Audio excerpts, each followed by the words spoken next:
Good morning. Welcome to the Subcommittee on Energy and Environment and to this very important hearing. The National Academy of Engineering has called the North American electric grid the supreme engineering achievement of the 20th century. The grid is one of our greatest strengths, but if not properly protected, it could become one of our greatest weaknesses. More than any other technology, the grid is the long pole in the tent of America's economy and national security. All of our nation's critical systems, financial services, healthcare, telecommunications, transportation, water, defense, law enforcement, and so on, depend on the grid. Remarkably, 99% of the electric energy used to power our military facilities, including critical strategic command assets, come from the commercially operated grid. Our dependence on the grid will only deepen as we move towards greater reliance on automation and information technology. It has become increasingly clear in the last 2 years that the grid is vulnerable to cyber attacks and to other threats from terrorists, criminals, and hostile states. Over 2 years ago, the Department of Homeland Security revealed the so-called Aurora vulnerability, through which hackers could use communications networks to physically destroy electric generators, transformers, and other critical assets. We know that the cyber system controlling the grid and other critical infrastructure are continuously probed by outside parties. Just last week, the U.S.-China Commission reported on China's deep involvement in cyber espionage. In addition, new risks are coming to light, such as grid control systems vulnerability to portable weapons that use high-powered radio frequency or microwaves to destroy electronic equipment. Some of these vulnerabilities could worsen if we don't implement smart grid technologies in a smart way. This past Thursday, I was joined by a number of other members of this subcommittee at a classified briefing on grid security. I assure you the vulnerabilities of the grid are every bit as urgent as the weaknesses in transportation security that were so tragically revealed by the events of September 11th. A coordinated attack on the grid could literally shut down the U.S. economy, putting lives at risk and costing tens of billions of dollars. Moreover, unlike a storm knocking out power lines that can be replaced in a matter of days, an attack on the grid could result in damage requiring months or years to fix. There is broad agreement that to meet these challenges, we need new federal authorities and mandates.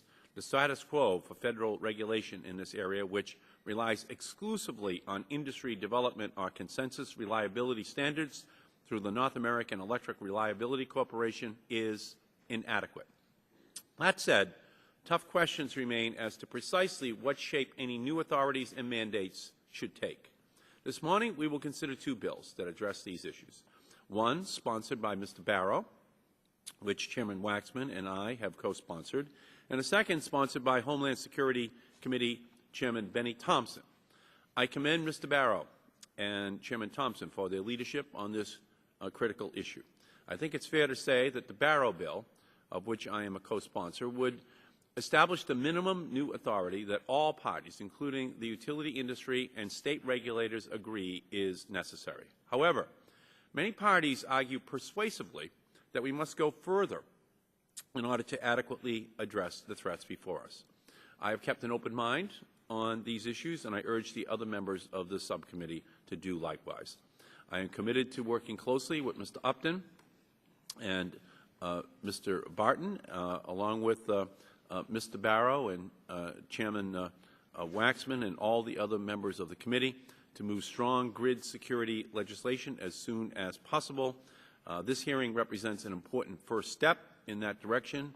I thank the witnesses for joining us.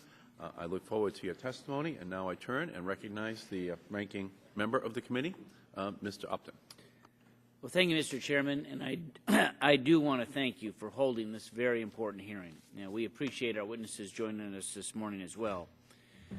The House Homeland Security Committee has examined this issue, focusing on the vulnerability in electric generator control systems which could allow remote access, enabling a bad actor to remotely destroy a generator. We have also begun to look at these issues here, including classified hearings with the Department of Defense and Homeland Security, FERC, and others just last week. Today, we will seek additional answers with a focus on the most productive way to ensure the security of our energy infrastructure. I know we can work together on bipartisan legislation to address this very, very serious issue. It is my hope that legislation to protect our critical infrastructure will also include Alaska, Hawaii, and our territories. Currently, NERC does not cover those areas, and our critical national security assets, particularly in Alaska and Hawaii, are too important to ignore. Domestic infrastructure should be protected for cybersecurity generally, in addition to physical and electromagnetic threats. Additionally, I don't think it is enough to just cover the bulk power system. We also must include the distribution system. It has become clear that the distribution system outages and vulnerabilities can lead to problems with the bulk power system, and critical defense facilities are connected at the distribution level. There is no question that this legislation should be comprehensive. We should seek to fill as many security gaps as possible. The threats that we face are too serious and abundant to only address a small portion of our vulnerability. The stakes could not be higher. And as we know, security is not free. There will be a cost to protecting our critical energy and national defense infrastructure. Our legislation should provide a mechanism by which all generators, regardless of whether or not they are rate regulated by a state PUC, are capable of recovering the cost of investments that they are required to make in the name of protecting the national security of the U.S. The security of our nation's energy infrastructure from attack is one of the most important issues that our committee will address. There is not an issue that we can take lightly or cover in just one hearing. Energy has certainly been one of the leading issues debated in Congress this year, rightfully so. Energy literally powers our economy. Even small price spikes and supply disruptions can wreak havoc on the economy. It is imperative that the security of our nation's energy infrastructure gets the attention it deserves. I yield back. The gentleman's time has expired. The chair recognizes the gentleman from Michigan, Chairman Emeritus of our committee, Mr. Dingell. Mr. Chairman, thank you. I commend you for holding this hearing today. The reliability of this nation's electricity grid in the face of its vulnerabilities to cybersecurity attacks is a matter of the utmost interest and concern.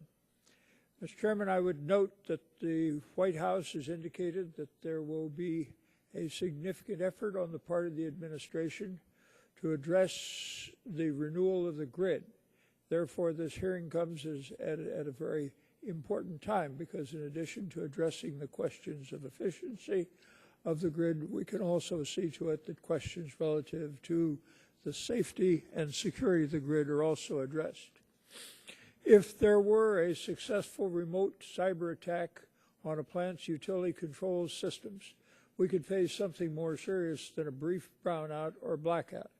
The Idaho National Laboratories has shown how a hacker can remotely turn a large generator into a smoldering scrap pile in just a few moments.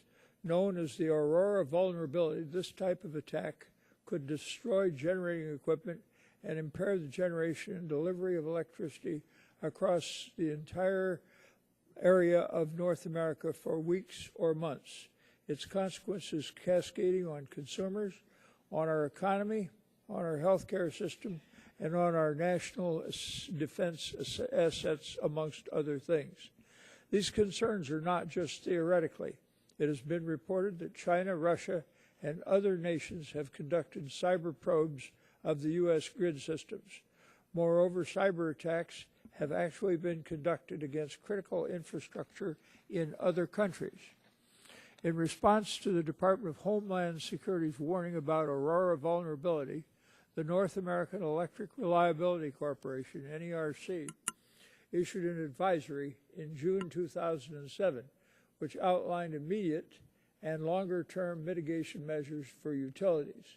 An FERC audit of 30 utilities found that 2 years later, progress had been made, but that very significant issues still remain. As the Electricity Reliability Organization designated under Section 215 of the Energy Policy Act of 2005, NERC has developed reliability standards for critical infrastructure protection. However, there are significant gaps given the nature of a national security threat. We need to extend federal authority to take emergency actions as necessary to protect the grid. I look forward to building a bipartisan consensus on legislation which will ensure that the federal government has all the necessary powers to intervene when there are emergencies that threaten the nation's electricity supply. I also welcome our panel of witnesses. It's my hope that they can inform us on whether emergency power should extend beyond the bulk power system to utility systems in Alaska, Hawaii, Guam, and in other American possessions or areas. These powers should also be able to reach critical distribution systems in places like the District of Columbia or New York City. We want to be sure that the legislation addresses threats to the electrical system and that the federal government is not improperly hobbled by legal and jurisdictional boundaries in the case of emergency. Thank you, Mr. Chairman. Great. Gentleman's time has expired. The chair recognizes the gentleman from Illinois, Mr. Shimkus. Thank you, Mr. Chairman. I, too, concur that this is a very important meeting, and I appreciate you all coming to help us sort through this. You know, I had recently retired about a year ago from the Army Reserves. I've served 3 years actively in West Germany, and I've throughout my years here, I've always followed up on comments about the electromagnetic pulse concern, whether from natural occurrences or ships or a nuclear burst. And we've always talked about smart metering as like the holy grail of energy efficiency. I think some people would argue that we set ourselves more at risk on some of this if it's an intentional electromagnetic burst in the atmosphere because of the ability to fry out this smart metering and all this solid state applications, and the recovery time would be much greater than if we kept it simple. So that will be my focus to debate, to hear, to try to figure out what is good and how far should we go, but again, being careful that we don't try to automate so much that we actually decrease our ability to have a quick recovery, whether there be an intentional electromagnetic pulse burst or something that will naturally occur that will cause us great harm. It was interesting. I heard a story out of St. Louis. I live close to St. Louis, Missouri, so the nuclear power plant in Missouri is still on dial-up for its communications, just dial-up communications. And one of the things that they mentioned was, well, they don't really want to be on broadband because they don't want cybersecurity issues. They don't want some other types of concerns. So it'll be interesting to follow. Again, this is all just basically over the radio broadcast news. So I'll look forward to following that up. Thank you, Mr. Chairman. I yield back. Great. Gentleman's time has expired. The chair recognizes the gentlelady from California, Ms. Metz.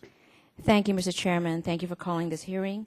I'm very pleased to be here today, and we'll just take a couple minutes so we can continue on to the distinguished witnesses.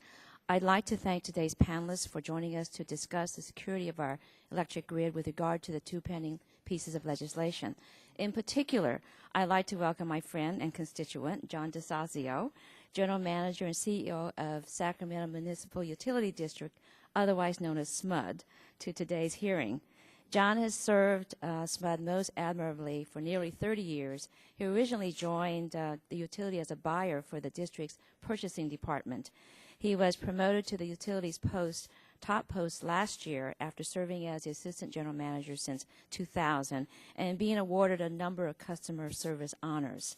I look forward to hearing his views on ways in which we could legislatively address cybersecurity issues in relation to protecting our electric infrastructure.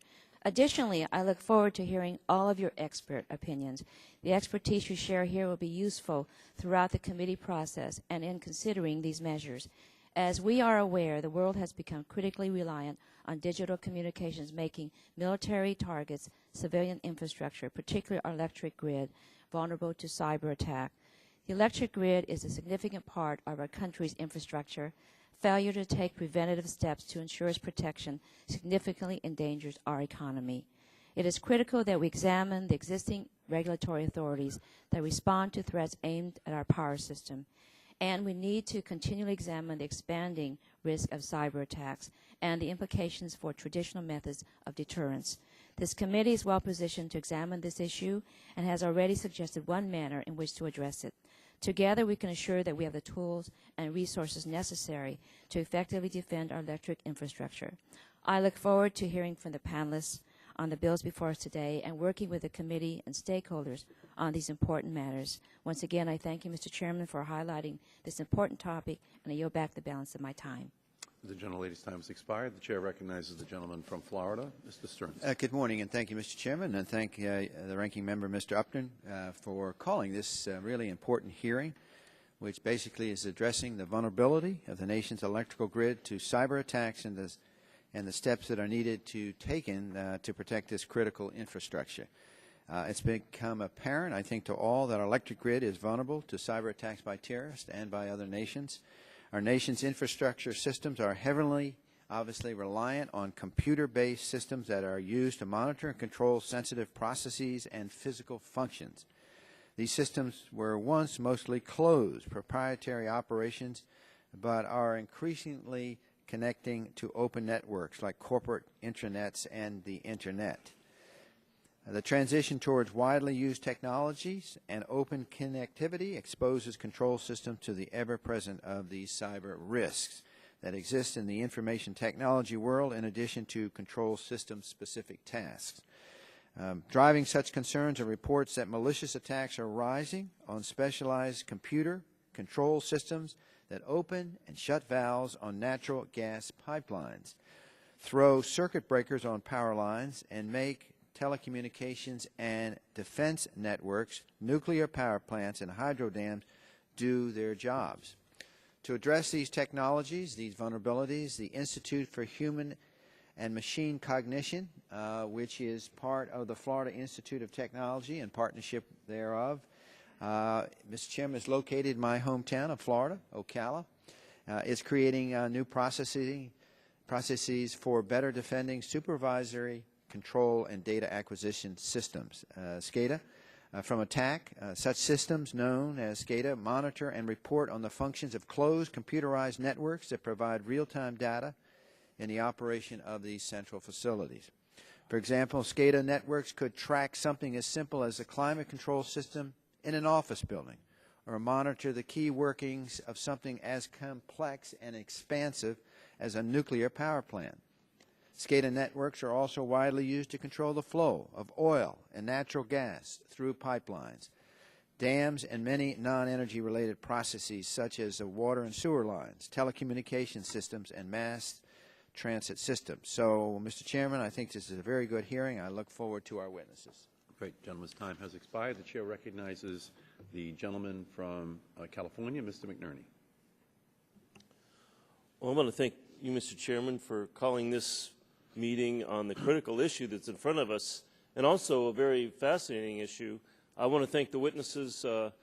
I've looked at your resumes, and I'm very pleased with the caliber that you're going to bring of information you're going to bring in front of us.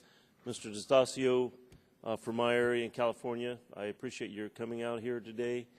It amazes me that we have a network, a physical network, of electrical system that serves our country that's vulnerable to cyber attack that can bring down large portions of our country. So the question is, what do we do about it? And we need to worry both about how to prevent attacks, how to make ourselves less vulnerable, and also how to plan for contingencies if attacks are successfully carried out, both cyber and physical attacks. So these are big issues. The issue is complicated, but we look forward to getting some concrete ideas from you. I want to thank Mr. Barrow for your leadership on this. Benny Thompson, who's not here, for his leadership. Forward-looking, this is what we need, is this kind of forward-looking leadership. So thank you all for coming. I look forward to your testimony. The gentleman's time has expired. The gentlelady from Wisconsin, Ms. Baldwin, is recognized. Thank you, Mr. Chairman, for holding this important hearing on protecting the nation's electric grid from cyber attacks and other threats. The threat of someone with ill intent attacking and accessing the control systems of electric generators or other equipments presents a substantial concern that must be addressed. These cyber or other forms of attacks perpetrated with the intent to disrupt services in the short term or wreak long-term havoc by damaging equipment could have a significant impact not only on our national security but also our economic security. In fact, according to one estimate, if a third of the country lost power for 3 months, the economic price tag would be $700 billion. The Idaho National Laboratory test, known as Aurora, which has been cited a couple of times already, demonstrated how an attacker could break into a control system and disrupt the grid. This test highlighted the seriousness of a potential threat to our infrastructure and the urgency with which Congress and our nation's agencies must act to mitigate any consequences. As we consider the two bills before us, we must remember that we have a responsibility to remain vigilant, to make sure that our agencies have the proper tools to protect against cyber attacks, and to ensure that industry is fully prepared to work in concert with government to prevent any disruptions. I look forward to hearing from our witnesses today about how we can best address these reliability and security issues. Thank you, Mr. Chairman. I yield back the balance of my time. The gentlelady's time has expired. The gentleman from Georgia, the sponsor of this legislation, who I'd like to congratulate for his excellent efforts in this area, is recognized for 2 minutes. Well, thank you, Mr. Chairman, and thank you for moving this legislation forward and for the opportunity to work together on this issue of critical importance to our homeland security. I'm a sponsor of H.R. 2165, the Bulk Power System Protection Act of 2009, one of the subjects of today's hearing, because I'm convinced that the threats to our critical energy infrastructure are every bit as real and every bit as dangerous as any threat we can imagine. I'm pleased that this Congress and this committee have given this a high priority and will push forward to pass meaningful legislation. I obviously think that my bill is on the right track, but I'm open to new angles and incorporating new ideas into the mix. I encourage my colleagues to co-sponsor H.R. 2165 and let's use it as a foundation for working together on these solutions. The key to sustainable security is that government and industry identify and address evolving threats against our country together. As our society becomes more and more reliant on technological advances, we actually become more and more vulnerable to debilitating attack. This hearing is an important first step toward closing security gaps which threaten us. The time to act is now. The American people expect it, and our national security demands it. I thank the witnesses for being here today, and I thank the chairman for the time, and I yield back the balance of my time. Yeah, I thank the gentleman for his work.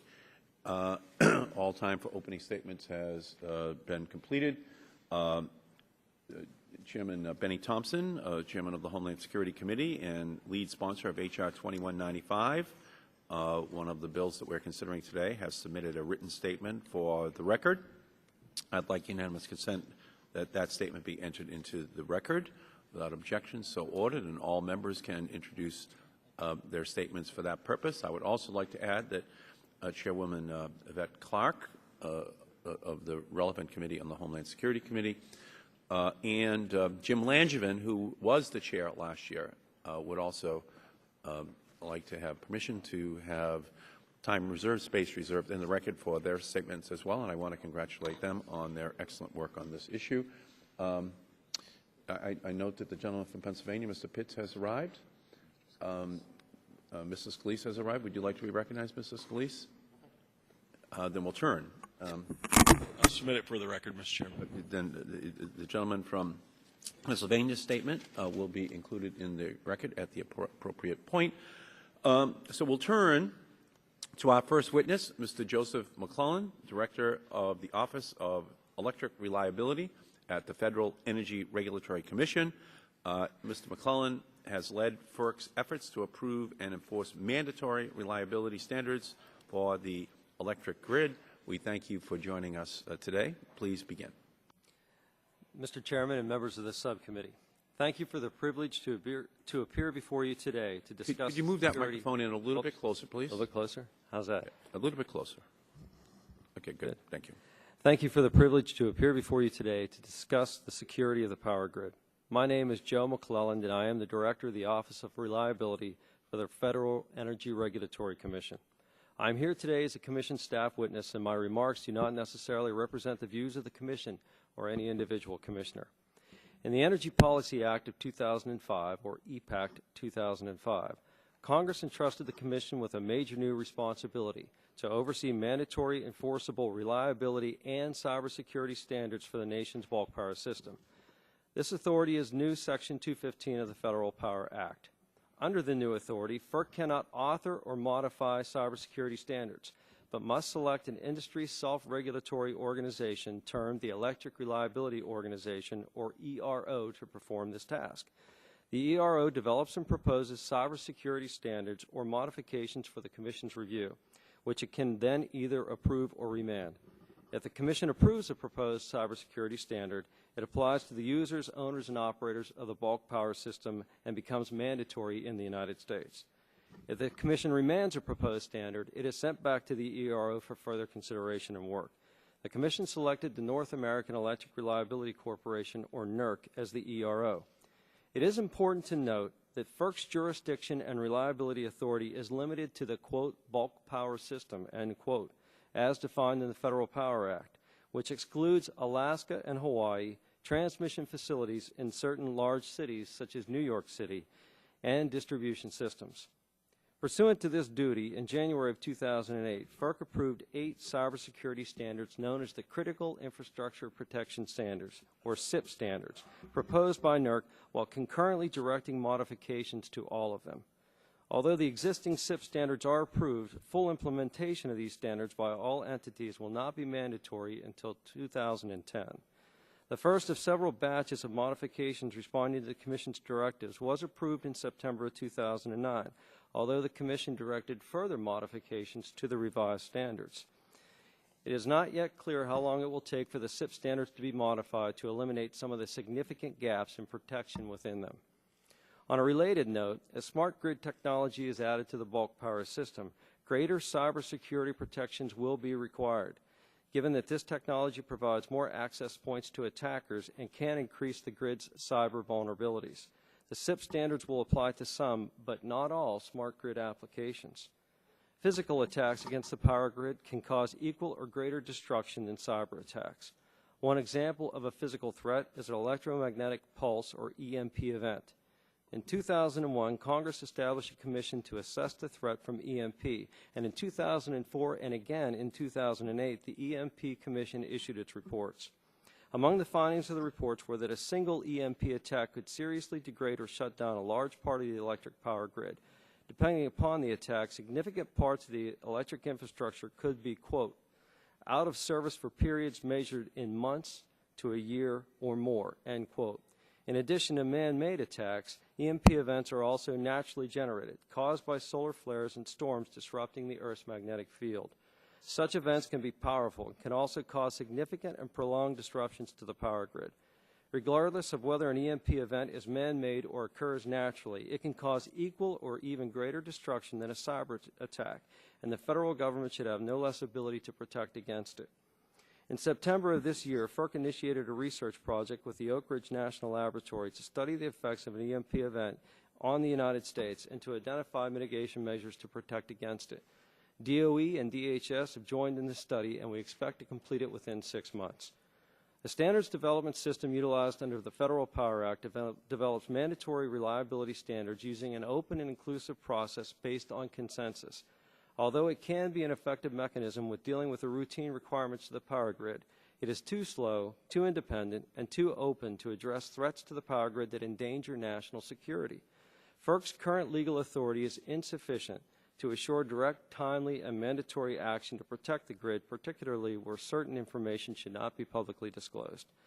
Any new legislation should address several key concerns. First, FERC should be permitted to take direct action before a cyber or physical national security incident has occurred. Second, FERC should be allowed to maintain the appropriate confidentiality of security-sensitive information. Third, the limitations on the term, quote, bulk power system, end quote, should be considered, as FERC cannot act to protect attacks involving Alaska and Hawaii, as well as some transmission in all local distribution facilities in large population areas. Finally, if Congress finds it appropriate, Congress should provide a mechanism allowing entities to recover costs that the utilities incur to mitigate vulnerabilities and threats. Thank you for your attention today, and I look forward to any questions that you may have. Great. Thank you, Mr. McClelland, very much. And I'll say to each one of you that you only have 5 minutes for your opening statement, and after I introduce you, you don't have to read that part of your statement again. You can get right to the meat of it, okay? So I will have done it. Our next witness is Ms. Patricia Hoffman, Principal Deputy Assistant Secretary of the Office of Electricity at the U.S. Department of Energy. In this capacity, Ms. Hoffman provides leadership on a national level to modernize the electric grid and enhance the security and reliability of the energy infrastructure. Thank you for joining us today. Whenever you're ready, please begin. Thank you, Chairman Markey and members. Could you move that microphone in a little bit closer, please? Thank you, Chairman Markey and members of the subcommittee, for this opportunity to testify before you today on H.R. 2195 and 2165.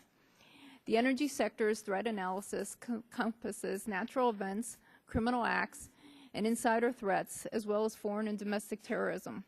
Because of the diversity of assets and the systems in the energy sector, a multitude of methodologies have been used to assess risks, vulnerabilities, and consequences.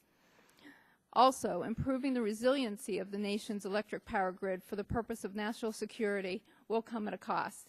As Congress considers legislation, we recognize there are limited resources. Therefore, we must prioritize our activities, continually assessing risk, the impact to the electric sector, and financial impacts. Incident response and information sharing still remains foremost our concern. While the United States has had a good deal of experience with physical disruptions to the grid, such as the 2003 Northeast blackout and the hurricanes of 2005 and 2008, it does not have experience-based lessons learned from a cyber incident. While coordination and communication has improved between public and private organizations over the past several years, much more is needed to prevent and respond to an attack that could hamper the U.S. electric power grid. The 2010 Energy and Water Appropriation Conference report directs the Department of Energy to develop an independent national energy sector cybersecurity organization to institute research, development, and deployment priorities, including policies and protocols to ensure the effective deployment of tested and validated technology and software controls to protect the bulk power system, and the integration of smart technologies to enhance the security of the electric grid.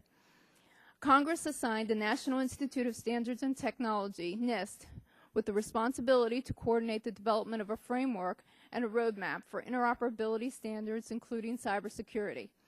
The department has been working closely with NIST and other agencies through the Smart Grid Task Force and the private sector. I am pleased to say significant progress has been made. NIST issued Release 1.0 of the NIST framework and the roadmap for smart grid interoperability standards, as well as the draft NIST Interagency Report 7628, Smart Grid Cybersecurity Strategy and Requirements. The Department recognizes the inherent weaknesses associated with driving system effectiveness and risk from a single worst-case scenario. A single worst-case scenario is possible, but rarely exists and often exceeds the known and projected adversary capabilities. At the same time, focusing on the worst-case scenario may result in overlooking protection system elements needed to counter more probable, significant, and credible threats. Consequently, the Department is looking at a more balanced methodology to effectively detect and deter threats. The Department reviewed the various bills and conducted analysis to evaluate the effectiveness. We also have reviewed the existing cybersecurity standards and the relative effectiveness in addressing high consequence risks in a rapidly changing threat environment. The Department provides the committee the following technical comments. The Federal Energy Regulatory Commission could be authorized to issue an emergency security directive to owners and operators of the bulk power system, covering a specific period of time, if the Secretary of Energy has determined that a power grid emergency exists. A power grid emergency could be defined as a situation that poses a high risk to the bulk power system that must be addressed within 60 days without public disclosure. Determination of a power grid emergency in general would require the expertise of the Secretary of Energy in consultation with the Secretary of Homeland Security, the Office of Attorney General, and the Director of National Intelligence. In making a determination, the Secretary could consider a known cyber vulnerability exists that may affect the bulk power system. A threat actor is determined to have known or suspected intent, requisite resources and capabilities to carry out the threat with a high likelihood. If exploited, the vulnerability could result in significant consequences, including damage to assets, infrastructure, loss of life, and psychological damage. The situation presents an imminent risk to the bulk power system.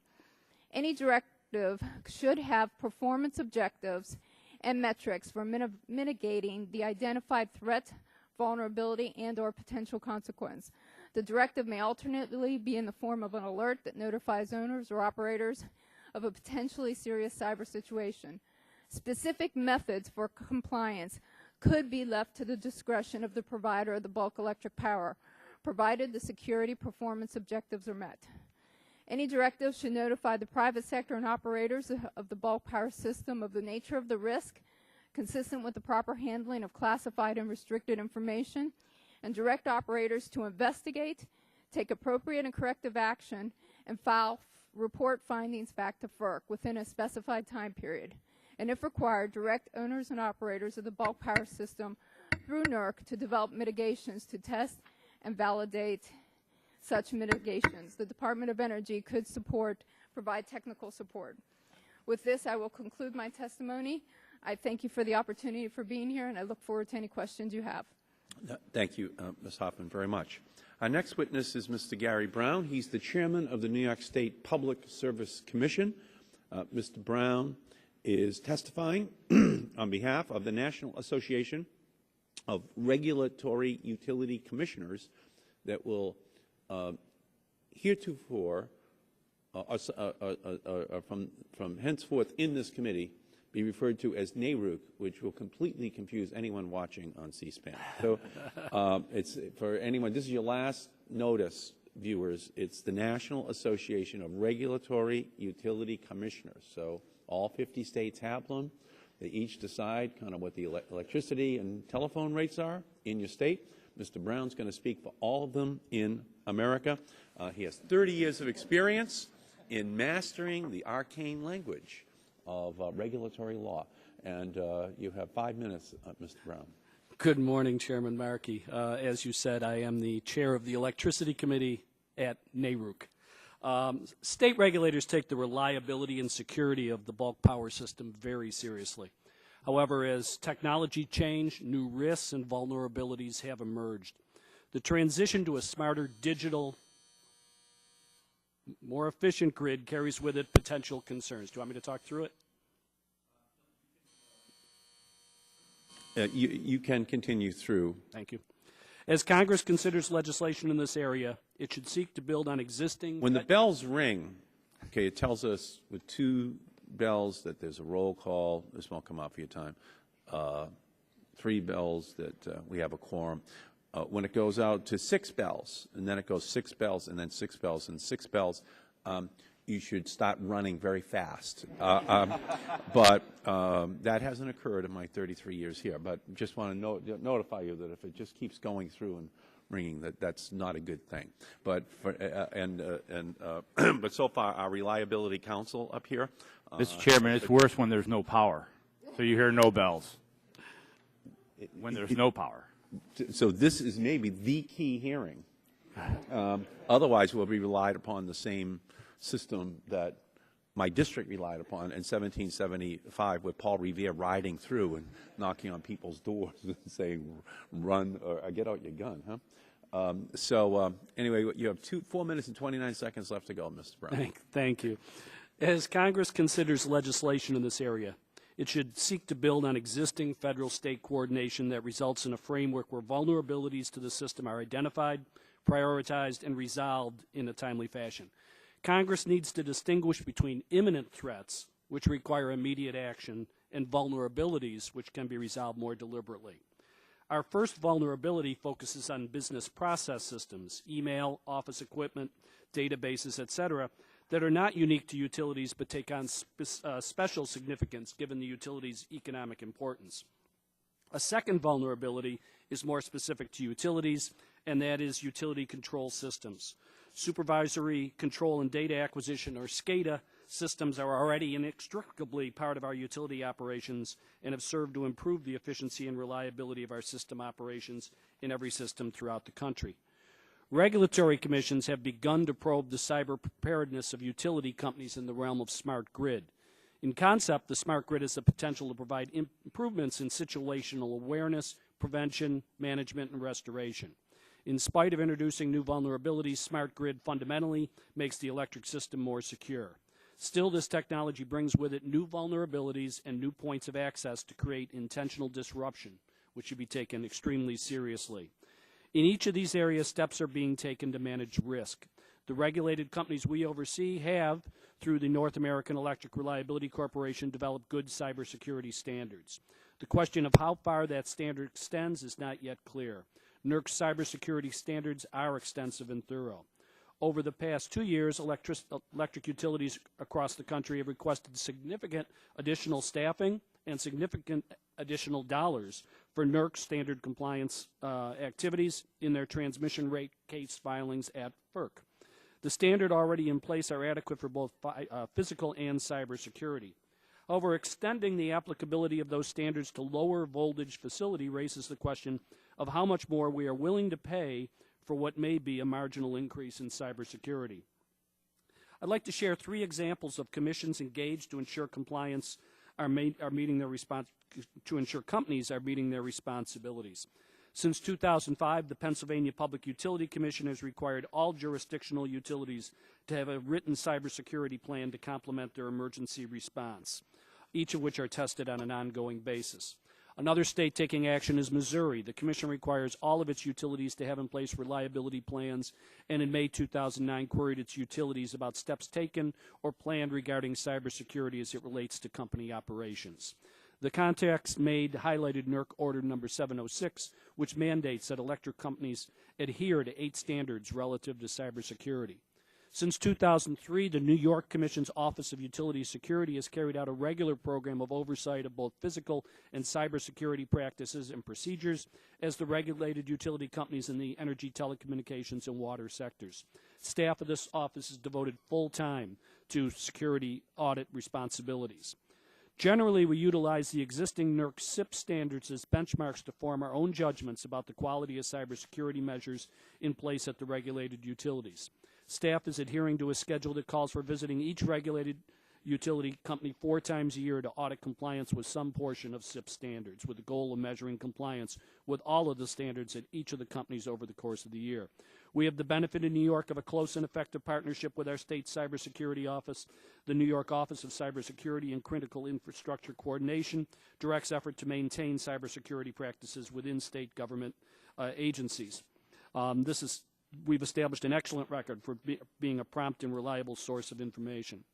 I've personally been in consultation with CSIC and NERC to consider cyber threats and risk to the smart grid. I want to get to federal legislation quickly. NARUC believes Congress should build upon existing federal-state coordination and result in an environment where vulnerabilities to the system are identified, prioritized, and resolved in a timely fashion. Congress needs to distinguish between imminent threats, which require immediate action, and vulnerabilities which can be resolved more deliberately. First, a component of any legislation should be the ability for federal department and agencies that have information identifying priority vulnerabilities and imminent threats and how this information is communicated to the various electricity providers, state and federal law enforcement, and state regulatory authorities. In normal situations, the electric power industry can protect the reliability and security of the bulk power system without governmental intelligence information. However, in the limited circumstances... If you can summarize, Mr. Brown, please. Yes, I can. In the limited circumstances when the industry does not need governmental intelligence information on a particular threat or vulnerability, it is critical that such information be timely. NARUC believes H.R. 2165 takes the best approach to the issues that confront cybersecurity in our nation's electric system, and we thank Representative Barrow, Chairman Waxman, and Chairman Markey for introducing this legislation. There is a need for federal leadership on these complex cybersecurity issues. This concludes my remarks. Thank you, Mr. Brown, very much. Our next witness is Mr. David Cook. He is the Vice President and General Counsel of the North American Electric Reliability Council, or NERC. In this role, Mr. Cook helps to lead the development of mandatory and enforceable reliability standards for the electric grid. Prior to joining NERC in 1999, Mr. Cook worked for 10 years as Deputy General Counsel of the Federal Energy Regulatory Commission. So again, just for our audience, Mr.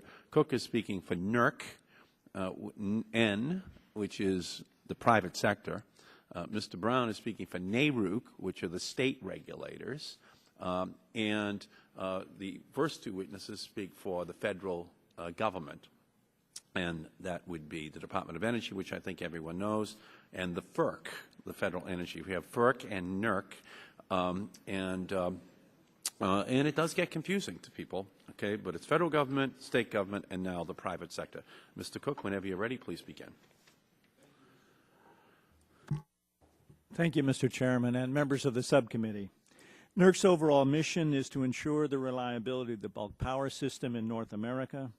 Cybersecurity is an important component of that mission. The challenges the grid faces from cybersecurity threats, however, are different from other reliability concerns. Digital technology changes frequently, and novel potential threats can arise very quickly, requiring rapid and often confidential responses.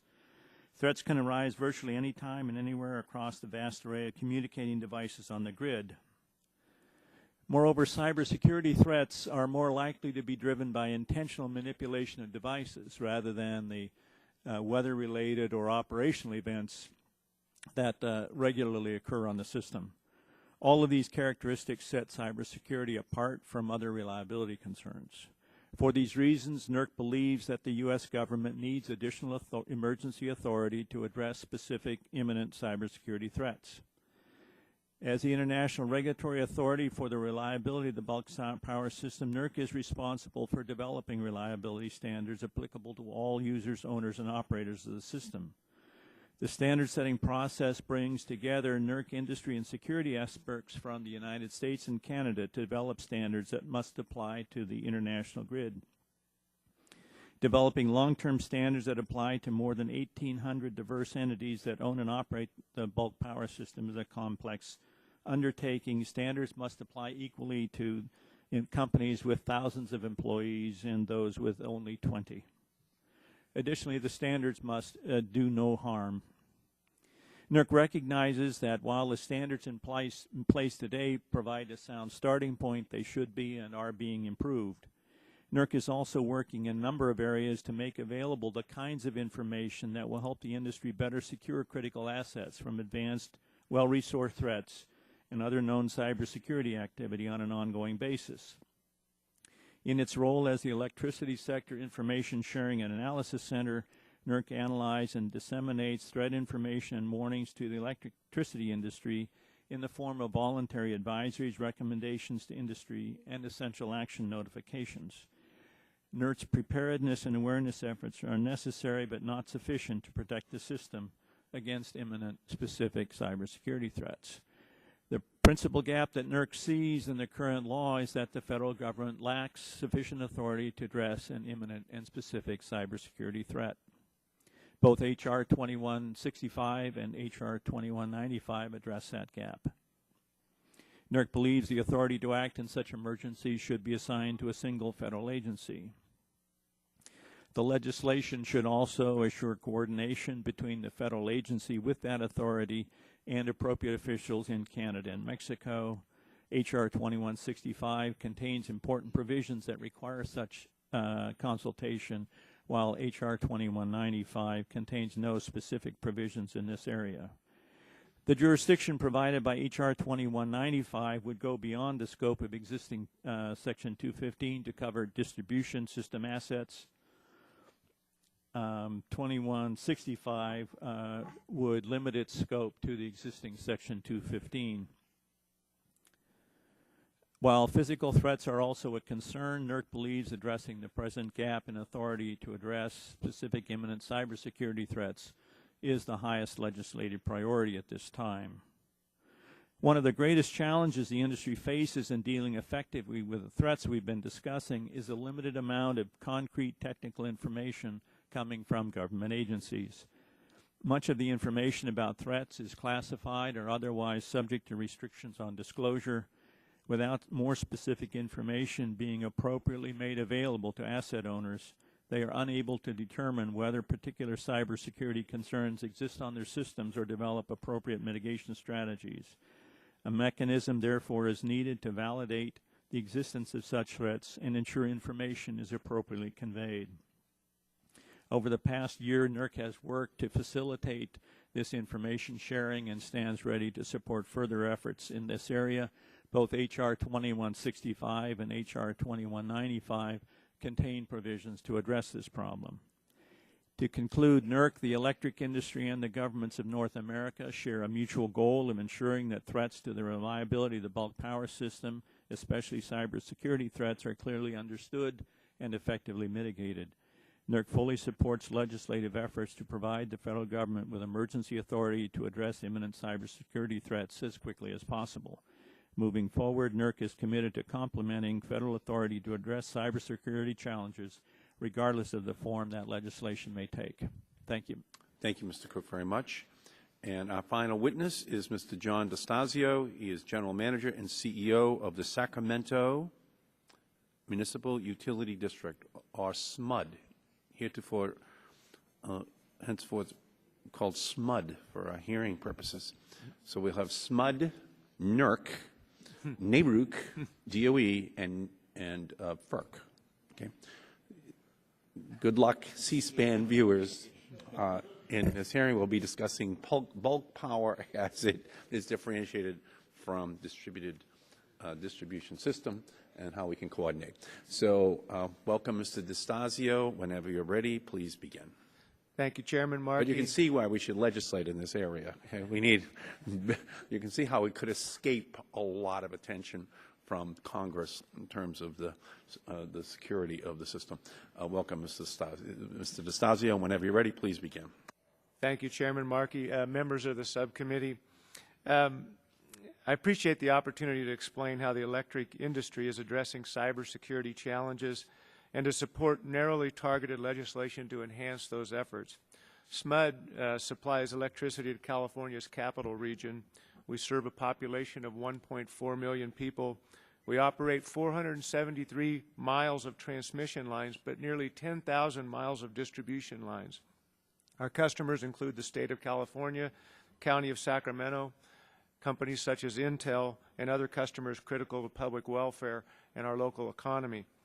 SMUD is a member of the American Public Power Association, APPA, and the Large Public Power Council, LPPC. They're part of a larger coalition of electricity stakeholders that have been working together on cybersecurity issues for the last 2 years. The industry coalition includes investor, cooperatively and publicly owned utilities, utility generators, independent generators, Canadian utilities, large industrial consumers, and state PUCs. We often have very different views on policy issues facing our industry, but on the issue of cybersecurity, we have been working together to help develop NERC's reliability standards for critical infrastructure protection, and more recently to identify areas where additional legislation may be needed.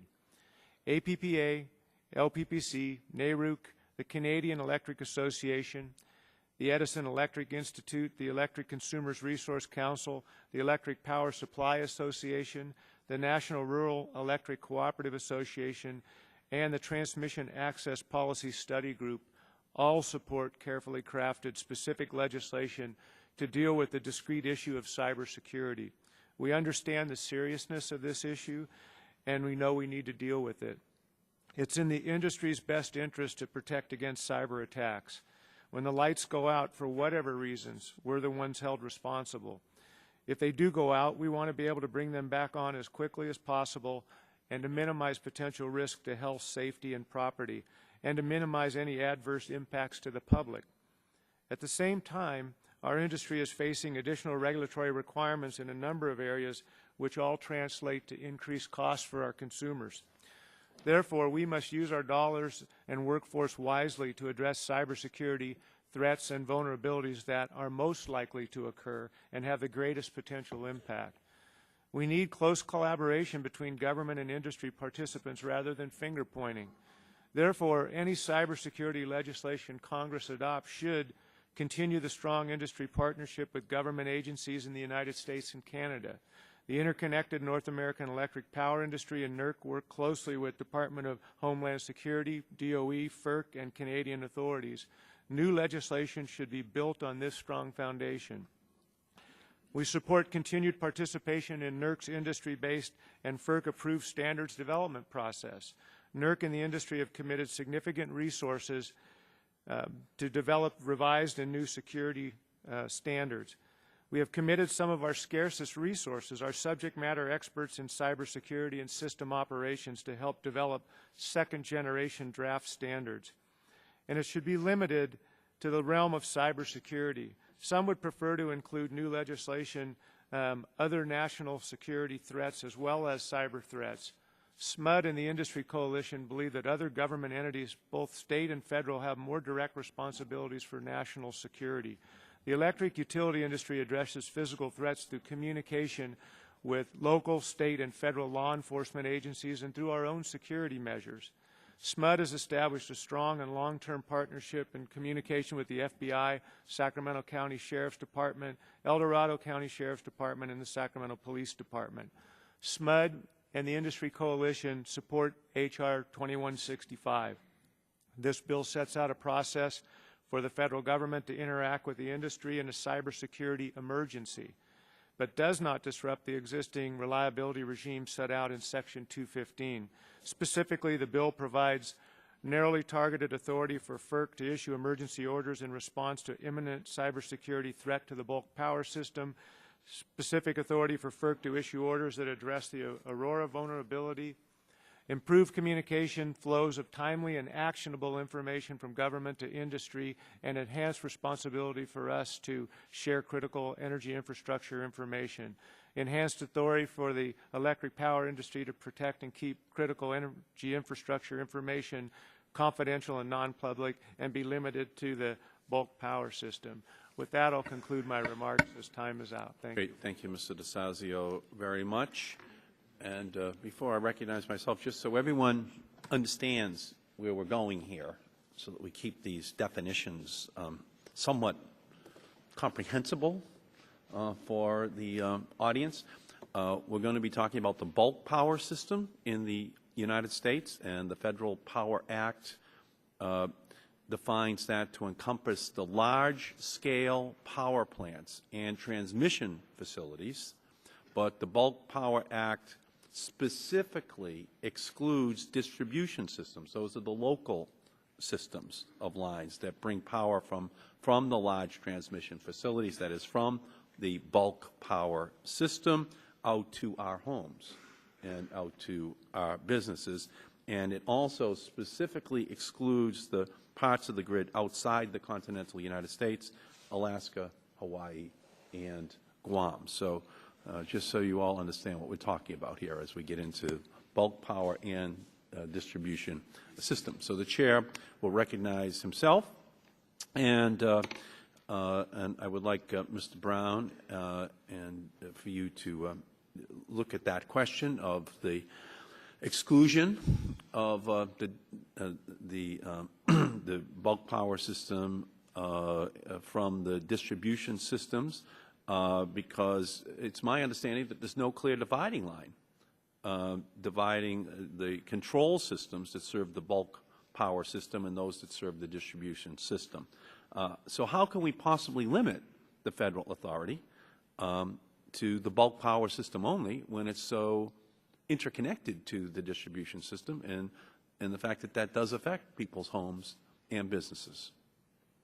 As state regulators, we're concerned with the whole system from the top to the bottom, including the bulk power system and the distribution system. We have always had this dual jurisdictional aspect to our system, whereby the Federal Energy Regulatory Commission oversees the bulk power system, the state regulators oversee the local distribution system. For 100 years, we've worked together, or since the Federal Power Act, I guess 70 years, we've worked together in maintaining the reliability. I guess here's my question: is since there are so many, since Washington D.C. is not under the bulk power system, since New York is not, since so much of our military is not, how can you separate them? Shouldn't it be integrated as a single authority here to make sure that there is one system put in place? Well, the NERC standards apply to all elements of the system from top to bottom. I think when you're talking about cybersecurity, we would welcome federal leadership in establishing standards for cyber issues. But I think you need to separate. The NERC standards only apply to the bulk power system. Would you want them extended over to distribution as well? I don't think they need to be.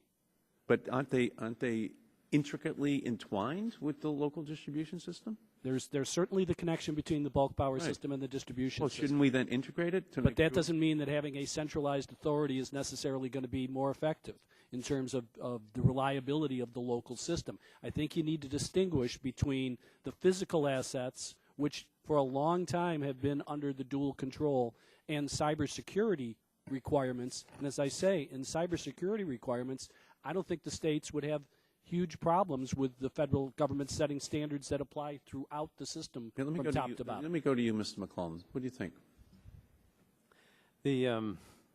Any time that there's two-way communication between equipment, there's a chance to compromise that equipment from a cybersecurity perspective. Deployment of two-way communication devices at the distribution level creates a huge technical challenge to secure that equipment, secure those protocols, and protect the assets up and down the line. Ms. Hoffman. My apologies. When we're looking at performance measures, that if emergency authority was provided, as you look at the legislation that was stated as 2195 and 2165, if it's framed as developing performance measures, these performance measures could be implemented either at the state level or at the federal level. So one could look at the performance measure, and the state utility commissions could consider that as part of their responsibility. So the leadership could be provided at the federal level under the form of a performance measure. Yeah, on an ongoing basis, we just have to take note of the fact that when we did have that blackout, several years ago, a problem in Ohio affected Canada and New York City. And so, Michigan too. And I was trying to create the upper point, but you're right. I should have stopped in the continental United States. And by the way, when you mentioned Canada in terms of the coordination, did you include Mexico as well? Are you coordinating with Mexico? Mexico to a lesser extent. Canada, but Mexico is in. Yes. Okay, good. And Mr. Cook. It's my understanding that over 2 years after the Aurora vulnerability was identified, NERC still has not established standards that would address that vulnerability in an optimal way. Why is that, and how can we possibly argue that the NERC process is adequate given this delay? The standards are moving in the direction to address some of the vulnerabilities that the Aurora incident disclosed, and we're in a constant process of upgrading those standards, and that's in the process. So what is your timeline on completion? The Commission has directed us to give them a timeline for completing the changes to the standards. They recently issued an order, and we're to give them that timeline by the end of this year. We're in the process. We're in the process of developing that timeline. Are the standards that you're developing specific to Aurora, or optimized to deal with Aurora? They don't focus solely on Aurora. They're looking at a range of the threats that the system is dealing with. Okay, thank you. Chair's time has expired. Gentleman from Michigan is recognized for 5 minutes. Thank you, Mr. Chairman. Mr. McClelland, Mr. Brown said in his testimony that the CIP standards already in place are adequate for both physical and cybersecurity. Do you think, is that accurate? I mean, No, think that's no. right? The commission directed in Order 706 when we approved the 8 standards. We directed modifications to every standard. Some are very substantive and significant. I mean, I could provide specific examples as to why they're not adequate, but they're not adequate yet. There are still significant gaps in the standards. There's also a significant lag as far as compliance with the standards. Only the most experienced and largest entities that fall under bulk power system jurisdiction have to be compliant with the standards today, and only 12 requirements of the standards do they have to be requirement with. It's a phased-in implementation. Ms. Hoffman, would you agree with that? Mr. McClelland, can you describe for us, the members here, as well as the audience, what an EMP attack would be? What are the dynamics? There are 2 sources of electromagnetic pulse. One source is naturally occurring. That source would be it's a solar magnetic activity that disturbs the Earth's atmosphere, magnetic fields, and ionosphere. It rolls them back, if you will.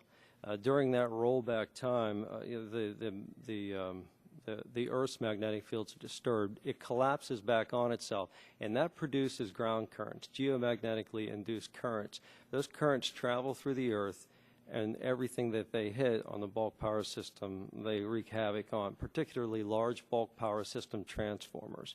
They will destroy those transformers within a matter of seconds if they haven't been mitigated against such an occurrence. There's also go ahead. Oh, there's also man-made EMP, electromagnetic pulse attacks. Those generate 3 separate types of energy disbursement. One is termed an E1. It happens within a billionth of a second. It's a very high, very strong radio frequency type energy burst. The wires and the transmission wires and facilities act as antenna. They pick that burst up, and it destroys all control equipment. Very shortly thereafter, there's an E2 effect, which is similar to lightning. Utilities are very well mitigated against lightning. However, after an E1 burst, it's really uncertain as to how much more devastation it would cause. And then finally, there's the E3 effect, which is the first effect I described that happens naturally every so often. And how difficult is it to build a man-made device that would emit these EMPs? It's not difficult. It's not for a nation state, for a sponsored terrorist organization, it's not difficult, and it's getting easier all the time. And can you tell us about what the cost might be? I don't have any information about costs. For a small, if it's a radio frequency weapon, a small RFI platform, those are less than $100,000 a piece. Those can be portable and they can be directed. You have to be pretty close to your target, but if you are close, you can direct. Pretty close, within a quarter mile, 100 yards? Within a few hundreds or thousands of feet, depending on the quality of the weapon itself. It's certainly possible to put a small portable weapon in a vehicle-mounted platform and direct that at facilities. And our bulk power distribution systems, they would be pretty vulnerable to that type of attack. Is that right? We don't. The Commission doesn't have any information as far as what folks have done or haven't done regarding EMP mitigation. But we suspect there hasn't been a lot of activity there. And again, that's a physical attack, not a cyber attack. That is correct. And Mr. Brown, as you indicated, that you believe that H.R. 2165 is the best approach. 2165 looks at only cybersecurity. It does, as I understand it, does very little for physical security. So if what your statement is on page 5, the CIP standards already in place are adequate for both physical and cybersecurity, how does that comport to an E1 or obviously E2 or E3 as it relates to the distribution of that power across not only New York but all 50 states? And that's sort of the crux as we look at the two different bills before us. 2165, which you said is the better bill, does not have physical security. It does not include Alaska, Hawaii, Guam, New York, or as it gets, as the chairman said, the distribution. I don't know if you've had access to classified reports, as some of us were able to participate yesterday or last week. Mr. McClelland was part of that discussion that we had. But I just want to know what evidence you have as you indicate that the President's standards are adequate. Well, obviously, I don't have access, and that's one of the concerns we have, is that we don't necessarily have access to some of the newer threats that are emerging. All we can judge on is what we know and see. There are a variety of threats to the electric system besides EMP. You can take out an electric system in a variety of different ways, and that's why we've been trying to work with NERC on the broad array of security requirements that are necessary to protect the system. And that's why I pointed out the difference between a threat and a vulnerability. If there's an active threat out there, I think everybody needs to know it, and I don't think any of the legislation at this point kind of has a mechanism in place that if there's a threat, that there's a way of sharing that threat with all of the state jurisdictional agencies, law enforcement agencies are going to need to address that threat. I'm not sure a single standard somewhere established in legislation is going to be able to solve that problem, or that a new threat won't arise. Our time has expired. I just ask one quick question to Mr. McClelland, and that is, as they see threats that come in, it's too late if they're imminent. We have to be prepared, and I would presume that's why we need legislation very quick. Correct? Right. That is correct. I know my time has expired. Okay. Gentleman's time has expired. The chair recognizes the gentleman from California, Mr. McNerney. Thank you, Mr. Chairman. Mr. McClelland, I want to thank you for hosting me when I visited FERC and alerting me to the Aurora vulnerability at that time. You discussed in your written testimony the challenges posed by smart grid technology. In your opinion, are the local utilities aware of this vulnerability? And if so, if not, what can we do to enhance that lack of preparation? We have an expression inside the Commission that the utilities are out in the wild. What that means is that they haven't really been brought in and briefed about the level, the sophisticated level of threat that could occur with cyber vulnerabilities, with two-way communications. I think that's evidenced by some of the activity that happens at other federal agencies, Department of Defense, and the sophistication of the levels of defense that they employ versus a utility that may be not as sophisticated in that regard. Thank you. Mr. DeStasio. Mr. DeStasio, he's not talking about a utility in Silicon Valley, so you shouldn't take that personally. But you mentioned that utility sector experts are not necessarily cybersecurity experts and lack high-level security clearances. Is there a particular path forward to remedying that problem that you envision? Well, there's because of the emerging technologies, I will say this has really evolved over time as the electric grid has become operated in a more digital way, more SCADA controls and so forth. There's been a greater integration of the physical operators of the system and the technologists, and we actually both participate through the NERC process, but within our own utilities, and we use what's called a layered defense in depth process, where we look at people and technology and operations controls that address both physical and cyber segregation of our systems, protection of our systems, control of information, training, and access to the individual. So that's actually underway in most utilities across the nation. I will say the diversity of our systems leads us not to be able to necessarily have a one-size-fits-all way to resolve that issue. Thank you. You know, it seems to me that the real question here is how much additional authority is needed to approach this problem. Thank you, Mr. Brown, for bringing up the distinction between immediate and imminent threat versus vulnerabilities. When you look at 2165 versus 2195, 2165 is a little bit more specific and a little bit more limited range, whereas 95 is not as specific but has a broad range. I'd ask anyone on the panel, is there a utility preference for those approaches, for which one of those approaches would be preferable? to that. From the industry perspective, 2165, as I said in my testimony, would be preferential because I think it's very important to distinguish between vulnerabilities which need to be dealt with on a continuous improvement basis over time on a proactive and a preventative measure versus immediate and imminent threats or emergency issues that we need confidential information to be able to respond to quickly. And so we think that 2165 best addresses that differentiation. Any other responders on the panel to that question?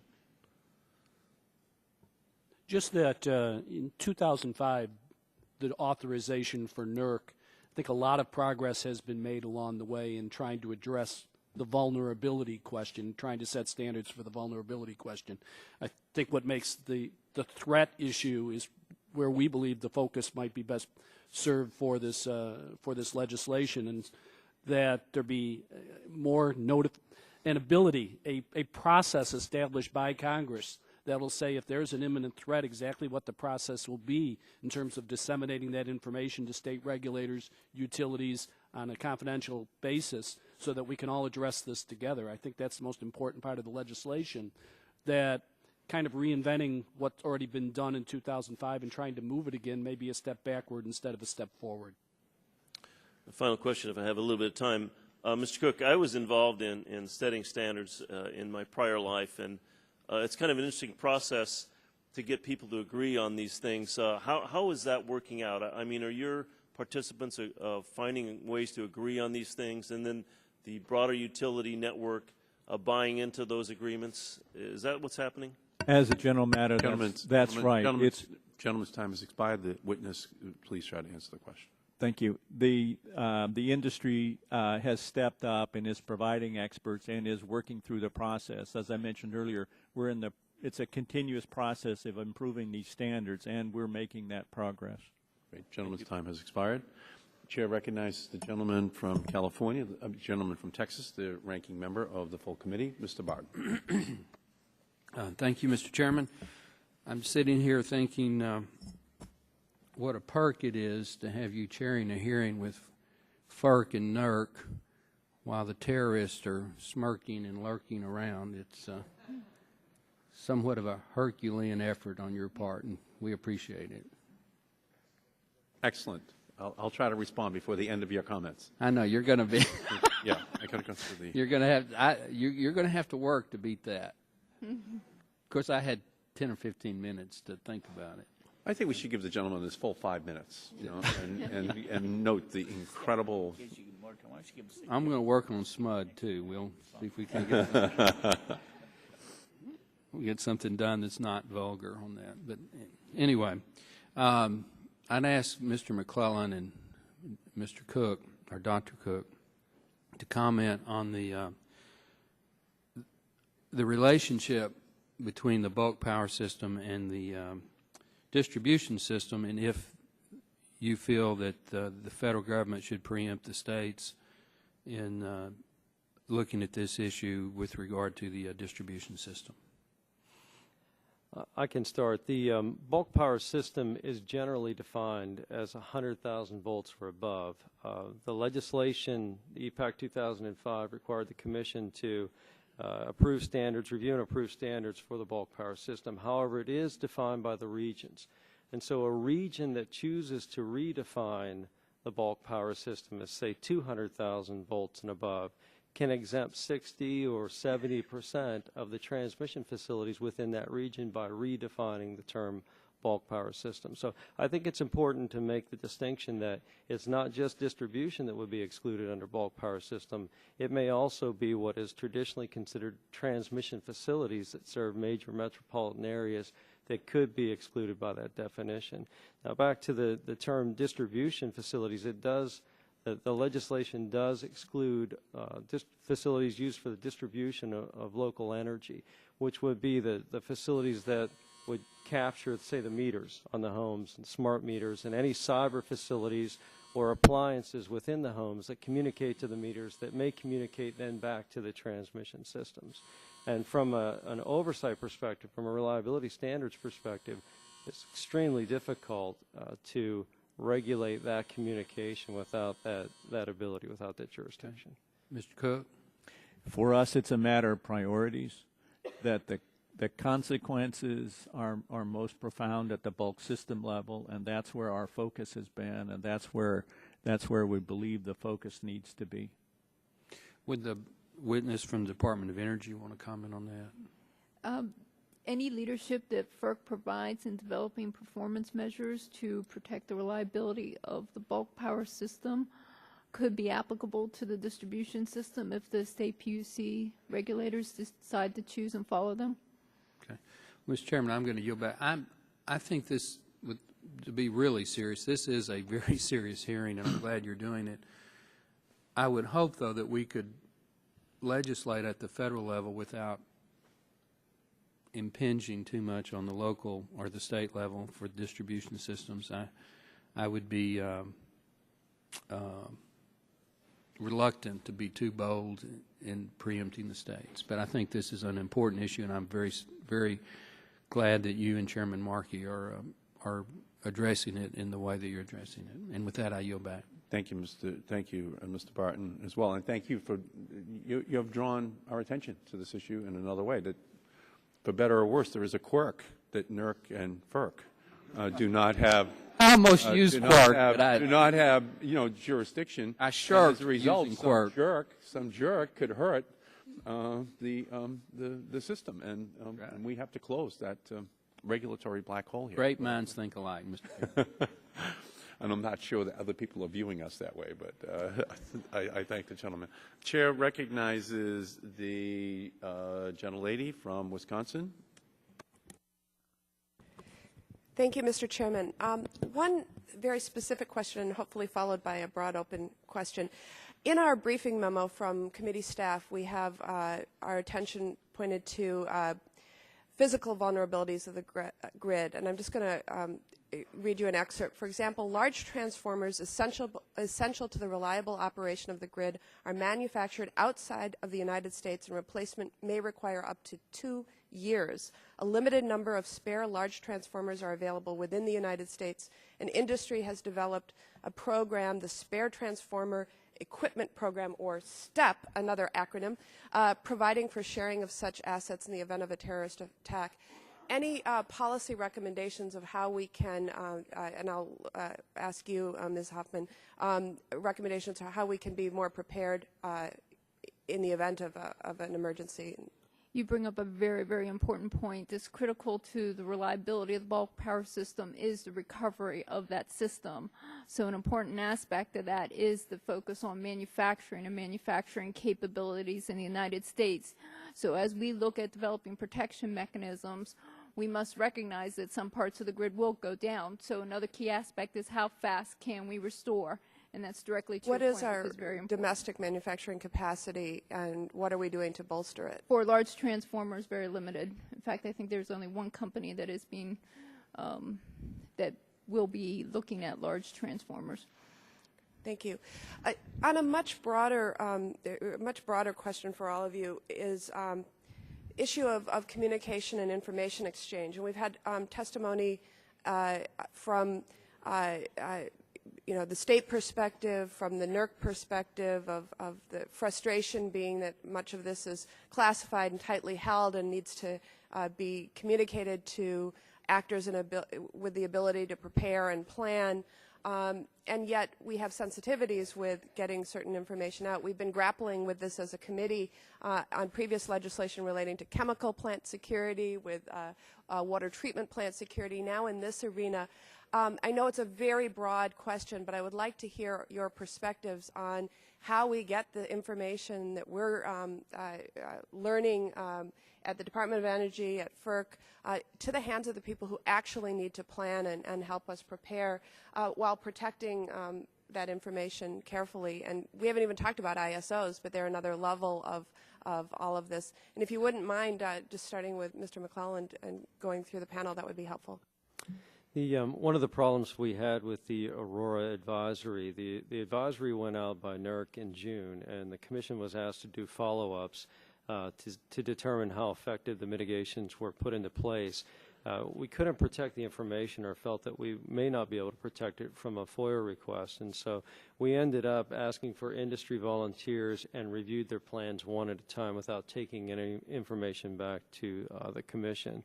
This information transfer, or the inability to protect the information, severely impeded folks' ability, the entity's ability to implement mitigation strategies. Now, we saw a whole gambit. I don't want to say that was the only reason.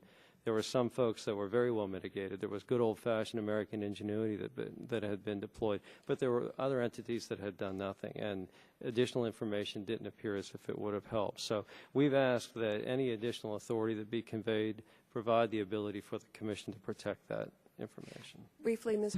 Hoffman. Briefly, point one, clearances. I think there has to be a wider, greater distribution of appropriate levels of clearances across the electric sector. Two, we need to protect the information from FOIA requests in accordance to, very similar to maybe what DHS does with their Critical Information Act. Mr. Brown, any comment on the communication issue? We deal with confidential information at the state level all the time in terms of information regarding this bulk power system. I think we're well prepared and positioned if we get the information to protect it and use it. The electric systems run on contingencies all the time. That's how the electric system is run. It's always planning for the worst thing that could happen, and that if it happens, the system will stay up because there's adequate backup. Obviously, the more information available about threats, the better that contingency system can work. Mr. Cook. We have been successful in the last year in arranging for cleared briefings for some CEOs to have access to some more of that information.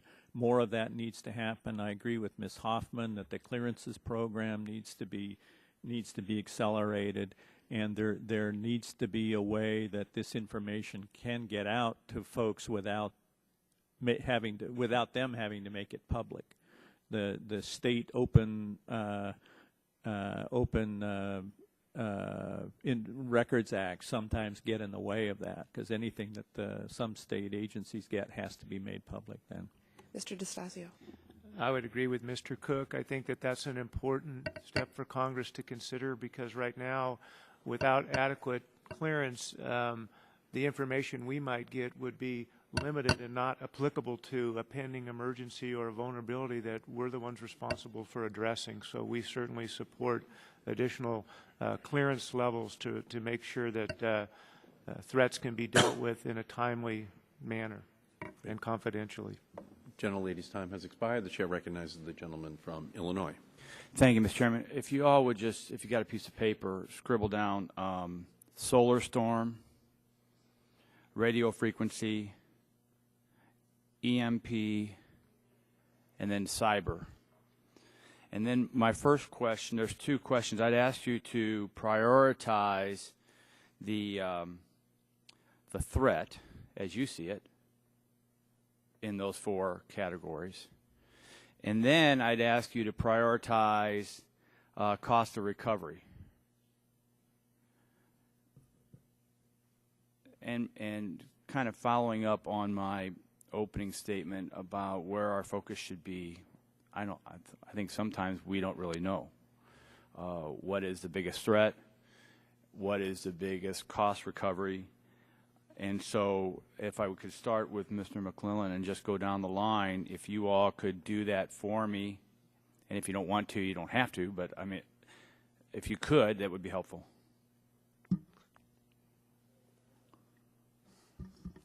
Difficult question. Who wants to be a millionaire? If you can rank them 1, 2, 3, 4, and then we can fill it in. Tough to do. Cyber I had as 1, solar storms I have as 2, and in fact solar storms could be 1 because they're inevitable. We are going to get another storm. We are going to get another 1921 event, which has been called a 1 in 100 year storm. That's going to happen, and if it does, it'll be devastating consequences. RF weapons and EMP, but would be the next 2 on the list. Was radio frequency third or EMP third? I put RF weapons third only because they're so affordable and easier to to towed and EMP weapons forth. Great, thank you. And now I'll come back to the cost. I did cyber as 1, RF as 2, solar storms as 3, and EMP as 4. Great. I want to emphasize cyber as 1. These people are much more of experts in being able to judge the vulnerabilities. But we're about to introduce, perhaps the president has already announced, billions of dollars of new monies to allow. Let me stop you there because I do have that. It's a Washington Post article today. President Obama plans to unveil Tuesday $3.4 billion in grants to smart meters, updated transformers, and other devices. Is that where you're headed? Yes, exactly. And the point is, there's going to be a whole new system of two-way communications introduced to the electricity industry that really does that make that more secure or less secure? It can be both. If not, it should be more secure. More real-time information about the system should be good, but it introduces new vulnerabilities to the system, which, if not protected, is bad. I have limited time, so if you, you talked about cyber. So cyber, what is your priority? Cybersecurity be far and away number one. I should say 2, 3, and 4. I'm not really that capable of assessing. Okay, great, Mr. Cook. Dangers.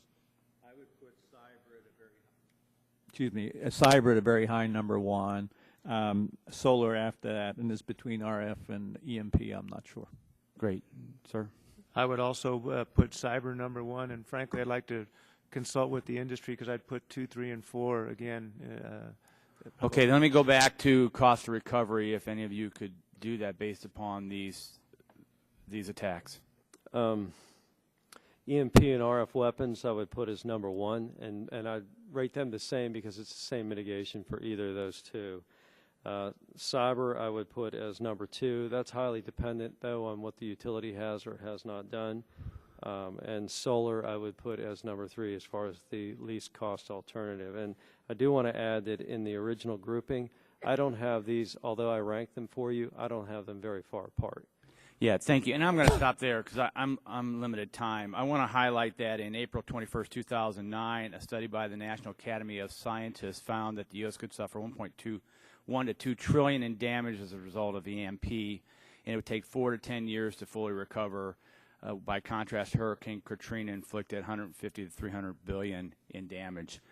So this is my fear and concern. I have a wind generating power plant that went down because of an internet connection, and it went down for 10 or 15 days. Speaks to the greening of America and the reliability of electricity.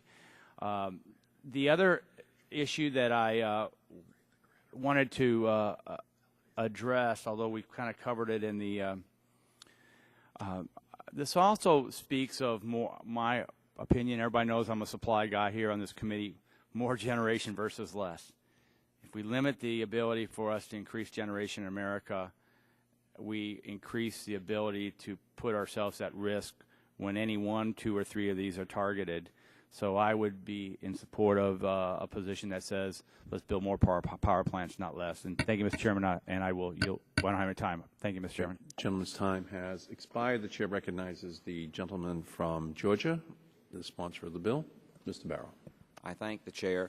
The table's pretty much been set for the issues that we're going to be taking under deliberation in negotiations going forward on this. But one thing that hasn't been talked very much about, and it's an issue that's very much on the minds of the folks who are going to be tasked with following or implementing any policies that we're going to be authorizing the implementation of, and that's with the electrical industry, the generators and the distributors. So I want to talk just briefly, at least kind of set the stage for those discussions by asking if any of y'all can identify any issues of disparate treatment or disparate impact that might result from the kinds of rules that we're all talking about trying to create and authorize here. Can you foresee, looking down the road, that there might be any disparate impacts in terms of some of the mandates that might be forthcoming?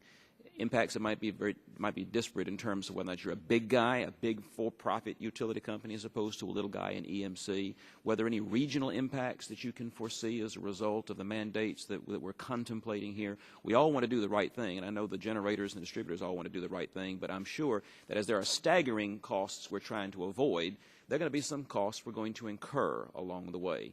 So the first thing I want to ask is, can anybody here on the panel give us some ideas, the kinds of costs, and especially issues of equity and fairness, disparate impacts that might result from any of the mandates we're talking about today? Mr. Brown, I think you're sort of in the hot seat representing the utility commissioners of the country. Why don't you go first? Sure. I'm not sure about disparate impacts, but I think you need to put this into a context. If there's a federally mandated cost that we've got to recover from our ratepayers, it means that perhaps we won't be able to do something else that we've been trying to do. An opportunity cost, in other words. Right now at the state level, we're collecting money for renewable portfolio standards. Over 30 states have that. Energy efficiency programs, infrastructure needs, new transmission. So there's a lot of pressures already on electricity rates. What kind of cost do you foresee? What order of magnitude? Billions of dollars on a state level, tens of billions of dollars on a national level.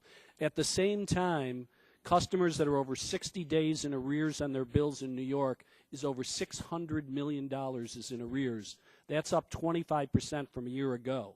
So just the rates that we have today, people are unable to be able to pay it. So I guess my concern is the more mandates that we get requiring expenditures is going to mean dollars that we're not going to be able to collect to do other things that we really want to do, maintaining the reliability, safety, and efficiency of the system. Ms. McClelland, Ms. Hoffman, do you all have any thoughts to suggest along these lines? What do you foresee? As far as disparate treatment, the generators that don't fall under tariffs before the Commission, any generators that have, say, cost-based contracts or contractual arrangements would not necessarily qualify for security upgrades for cybersecurity or for, say, EMP expenditures, and so that would have to be addressed. There may be, and I won't speak to the particulars, but there may be utilities or entities under cost freezes. They may be under rate freezes within different states, and that treatment or a security upgrade would have to be considered by those state commissions, especially if it was a security upgrade necessary for distribution systems, say smart metering upgrades. And as far as whether or not we incur the costs, I think the threat is here. The vulnerability is here and the threat is here.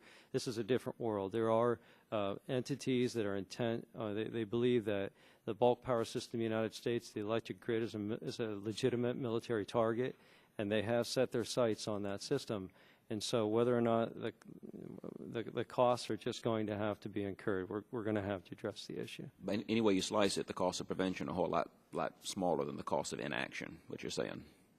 How about you, Mr. DeStasio? I would just want to add from the industry perspective, the actual NERC regime that was enacted in 2005, we've already added significant compliance resources and industry experts to that at a cost of a fair amount of money. And one of the reasons that we're actually supportive of the approach that you're taking to this, that it does tend to appropriately focus this on emergency threats, which to me, that represents a much smaller cost. I think I mentioned the fact that we have 400 miles of transmission but 10,000 of distribution, which is not uncommon for many utility systems. And if you look at the expansion of taking it down to lower probability assets in the distribution system, it adds significant cost without certainty that that's going to have the same disruptive effect as a bulk power system.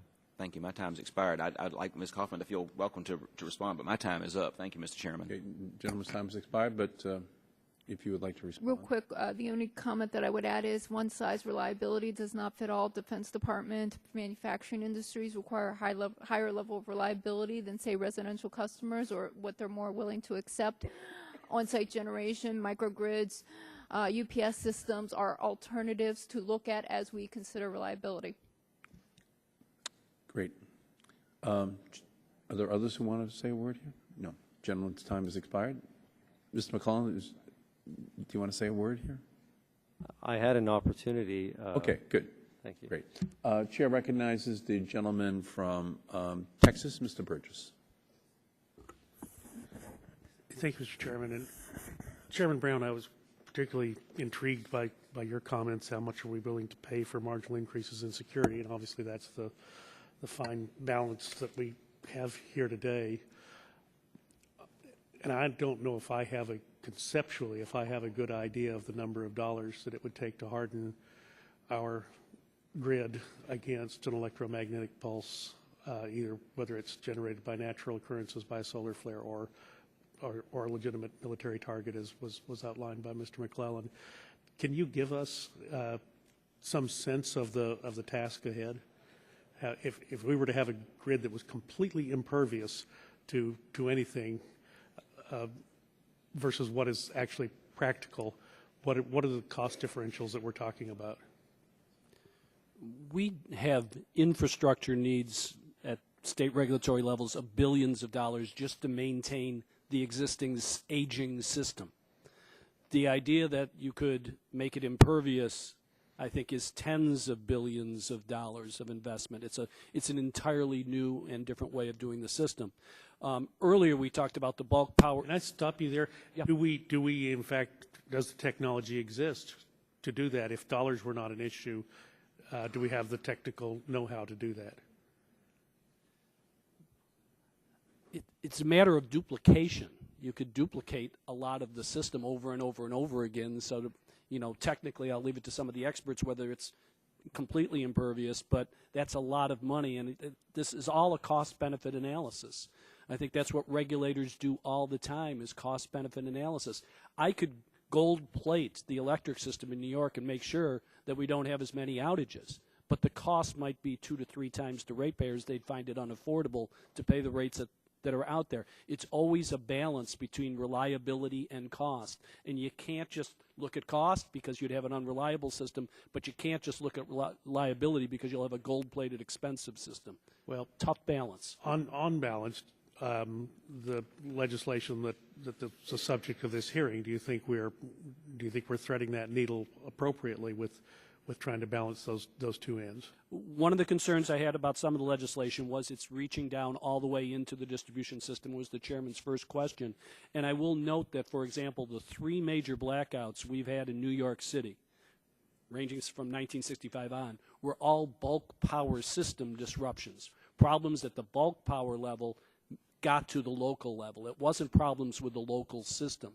So spending a lot of money on the local system and then perhaps sacrificing some things being done on the bulk power system may not be a cost-effective way of meeting the concern.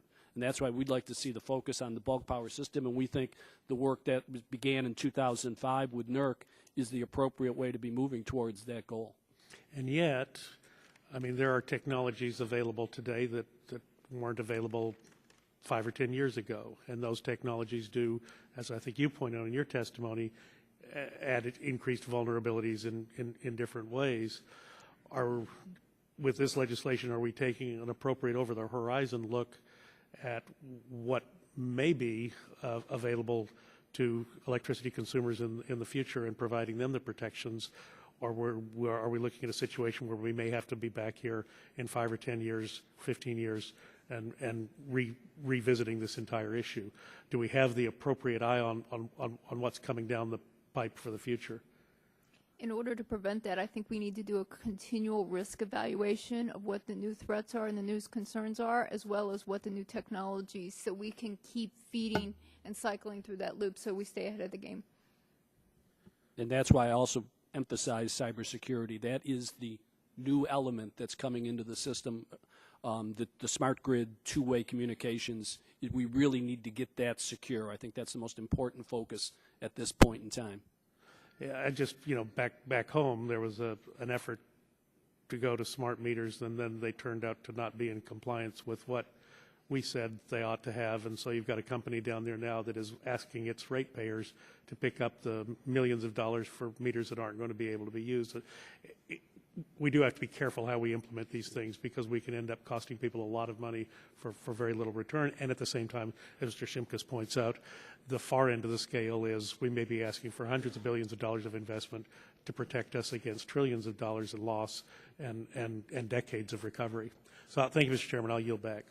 Great. The gentleman's time has expired. The chair recognizes the gentleman from Utah, Mr. Matheson. Thank you, Mr. Chairman. I've heard some different opinions about whether or not utilities receive specific actionable intelligence from the federal government regarding imminent cyber threats. And so I was wondering, I'd ask all the witnesses or any who want to respond, What your thoughts are about this, and do you think utilities should receive more clearances or more information? I could address that from the industry perspective. To date, we've not received any notifications or specific actionable intelligence relative to imminent threats. We did have the information that's been discussed regarding Aurora. There were 30 utilities, as was mentioned, that worked on a voluntary basis to try to understand and mitigate that. But I do believe we do need additional clearance, because while there are many reports out there that there are significant threats, and while there's been briefings that suggest that these things are real and imminent, the utility industry to date has not been notified with any specificity in order to best mitigate those or prevent them. We do work through the NERC standards on a prospective basis, but we do think that additional confidential clearance and additional ability to get additional federal authority to provide specific and actionable information would be very helpful. I guess I want to be very clear right up front. The NERC standards are wholly inadequate to address threats to national security through the power grid. The NERC standards on average take 4 years to develop, modifications, many different iterations. They're done in an open and inclusive forum. So not only is the reason for the standard published, but also all the proposed mitigation strategies. And bad guys have access to the websites and can look at those proposed mitigations. So the NERC standard and the existing standards that are in place, the Commission has identified substantial security gaps in those standards, directed modifications, and are awaiting the NERC process to finish the modifications. As far as information to utility, yes, I agree. Utilities do need more specific information to be conveyed, but it's not just the information. In the Aurora advisory, which was issued in June, there were very specific mitigations that were requested. An advisory is voluntary. There is no ability for any federal agency to direct utilities to take action to protect their systems in the event of a threat or a vulnerability. So the advisory was voluntary, and we saw compliance that wasn't great. We didn't see great compliance, even with entities that understood the issue. However, everyone could have benefited by additional information. Just to answer your question, the feedback we're getting is that more specific, actionable intelligence information is what's needed. That's the feedback we got on Aurora. There were limits on what could be said. So it's a combination of clearances to the industry and figuring out ways of arranging a classification of information such that it can get out. Both of those are important. Okay, appreciate that. Mr. McClelland, I was going to ask you, if the new federal authority to issue cyber emergency orders is too broad, that could also cause some other unintended consequences. Do you have thoughts about where we get the sweet spot on this? Yeah, it's very difficult. The authority's been called extraordinary. It's an extraordinary authority, and the Commission is not an intelligence agency. Some may say we don't even have intelligence, but we don't collect intelligence. So we would depend on other agencies such as DOE, DHS, DOD, CIA to bring vulnerabilities and threats that would endanger national security. Use our authority then to order mitigations, very specific mitigations that may be targeted at very specific utilities for a limited period of time. Right. And that is much more targeted and specific than, say, a standards action might be. Okay.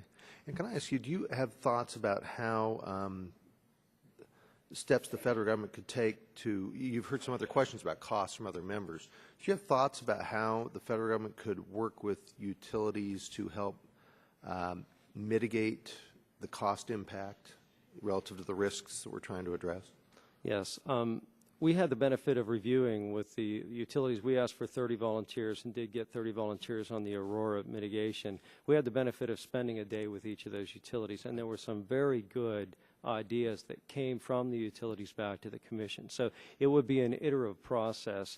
The Commission would have to move quickly If it was a vulnerability or threat that endangered national security, we would issue that. There would be a hearing process or a back and forth process where alternative practices could be proposed by the utilities to accomplish the same purpose, but nevertheless not delay the mitigation being put into place to protect the economy and citizens and the military of the United States.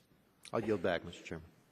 Gentleman's time has expired. The chair recognizes the gentleman from Oregon, Mr. Walden. Thank you, Mr. Chairman. So I want to see if I have this right. Basically, folks in the power industry don't get the information that of the specificity of the threat that they're supposed to figure out how to deal with, right? I mean, isn't that what you're saying? What I said was, to date, that there has not been any specific actionable information provided. Not to say there aren't vulnerabilities, but there has not been an individual threat that's been communicated beyond this Aurora test. And yet we know there are, Mr. McClelland, to the extent you're able to talk about this, that there are fairly specific threats and attacks. Well, we all know every computer, it seems like, is being attacked by somebody at some point. And so how do we bridge this? It would seem to me, with so much on the line, that there must be a way that we can communicate the information you need to understand how serious this is and to cope with it. I understand you understand how serious it is, but I want to be clear on how do we bridge that? Yeah. I want to be very clear on one point. The utility industry has been dealing with vulnerabilities maybe that originated from reliability and now much more security and cyber-based for many, many years, and will continue to do that. So we're not awaiting information to do that. However, if there is a gap, it's around this issue that there's a lot of discussion around pending threats that seem to be more imminent that have not been communicated. And we just need to understand what those are so we can best mitigate them on the ground within our systems for our consumers. Is the issue here that you want to know the very timely specific threat, as in X organization is going to do Y to your system? Or is there anything you're not doing now to protect your system that kind of information would help you protect? It would seem to me it's pretty clear where the threat, not where it comes from a specific individual organization necessarily, but there are only so many ways to get into your system and do damage. And I guess that's the question. You'd think you'd know what those ways are and be set up to mitigate, right? And we do believe that we're in a position to best mitigate. I mentioned before that we use this layered approach to deal with these. But to the extent there was something that's yet not known to the industry that needs to be communicated, we would benefit by having specific and actionable information on that. So let me go to our government witnesses here without getting into specific things we can't talk about here. Are the actions they're talking about they're doing, the sort of physical actions to deal with management of their systems and prevent against those threats, do they have as much knowledge as they need to know? Need to have to deal with it without knowing specific time, place, type of attack? The distinction between classified and unclassified is who is the actor and what specific systems are being targeted. The vectors back, as far as the Aurora advisory, for instance, there was sufficient information and detail within that advisory for folks to be able to perform mitigation actions. And that advisory was not developed by the Commission. It was developed by DHS, DOE, and NERC, and then issued to industry. I think part of the question here is there a central agency that's responsible to get the information to the industry and then can hold industry accountable? Right now, all that we have is we have a coordination and a great partnership with DOE, DHS, and industry, but the advisories, the information that's conveyed is voluntary in nature. And is it also your sense that those advisories, that information, those recommendations are not being acted upon to the extent they need to be acted upon? Well, in other words, the systems aren't being upgraded or modified to deal with the threat, and they should be fully aware of what that threat is, absent the classified piece of who it is and specific targets. Right. the Congress asked the Commission to verify, for instance, compliance with the Aurora Right. Advisory. Remember And that. on that basis, I would answer the question that no, compliance is not sufficient. The Commission reached the conclusion that only if it can be compelled will we be able to assure that compliance has been executed for that. Mr. Brown, let me give you the last 14 seconds. The more information, the better. I'll use New York State as an example. The single largest contingency we plan for is a 1,200 megawatt nuclear power plant going down, because that's our single largest So then you have a worst big thing that problem. could happen. Okay. And at all times, they maintain enough what's called spinning reserves, so if that plant goes down, everything's cool. Then they figure out the next biggest contingency and start planning for that. More information, the more you can do those contingencies and be prepared for what happens to your system. Without the information, without a specific threat, they're going to be operating as if the situation was normal.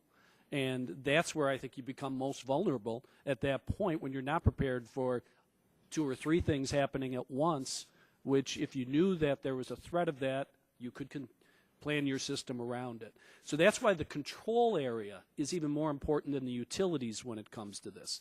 The utilities maintain their little footprint, but especially in the Northwest, in the Northeast, there are larger control areas that are looking at the system as a whole, and the larger a system you're looking at, the more contingencies you can use to address any problems that develop. Okay. My time's expired. Thank you very much for your testimony. Mr. Chairman, Mr. DeSazio, yeah, you'll have. I'd like to make one follow-up. The industry does not agree that the information was specific and actionable, and what we would like to do is submit something for the record for the community's benefit. Okay, that would be very helpful. And as this hearing has been, and we are going to focus very keenly in on all of the issues that have been identified here today.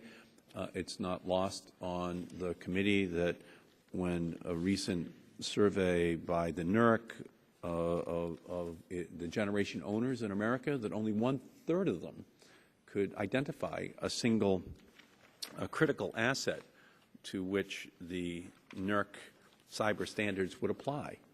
And so that in and of itself says something about this issue, that only 1/3 of all generators in America felt that they had any critical assets at all that should have protection. So there's a big gap here. We have to find a way of closing it. And I think today you've really helped us to shape kind of the challenge for the committee: bulk power system versus the distribution system, cyber threats versus physical threats, emergency authority versus standards being set. So we have to walk through each of these issues, illuminated by the testimony that you have provided for us here today. We thank all of you very much for your testimony. We want to stay very close to all of the stakeholders in this discussion so that we can ensure that we make the right decision in terms of the legislation. And we want to invite all the members of the committee as well to work with us so that we put together the best possible legislation. Gentleman from Texas. I wonder if I might just ask one additional question while we're all gathered here. The gentleman interrupted the chairman's concluding statement in order to make that unanimous consent request. So without objection, the gentleman will be recognized to ask one question of the panel. Well, and I apologize because I thought it was a soliloquy. I didn't realize it was the concluding statement. On the issue of the When Chairman Tozan and Barton used to utter them, it was almost as though it was coming down from Mount Sinai as the Ten Commandments. And so I understand the different perspectives actually orient members differently when they hear the person with the gavel speaking. It was just a general knowledge question on the issue of the solar interference. And really, Mr. McClelland, I guess this is for you.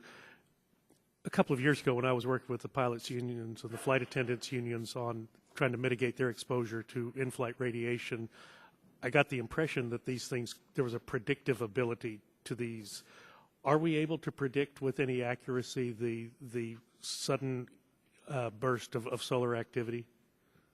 That's an excellent question, and it speaks to, I've had the same question sort of posed a different way. If the Commission did have an emergency authority to be able to order mitigations against, say, solar magnetic activity, how could it exercise that when the warning would be so little? There is a satellite deployed. It's the ACE satellite. That gives about 15 to 30 minutes of warning for solar activity. And in fact, some of the most massive solar storms in history have been with little or no sunspot activity. So sunspot activity is not a good predictor of the magnitude of solar storm that might occur. 15 or 30 minutes would be wholly inadequate unless the Commission had ordered mitigation plans be put into place first. For instance, the EMP Commission said that a good way to mitigate against E3, this effect, would be to put a resistor in series with a transformer, maybe even a capacitor.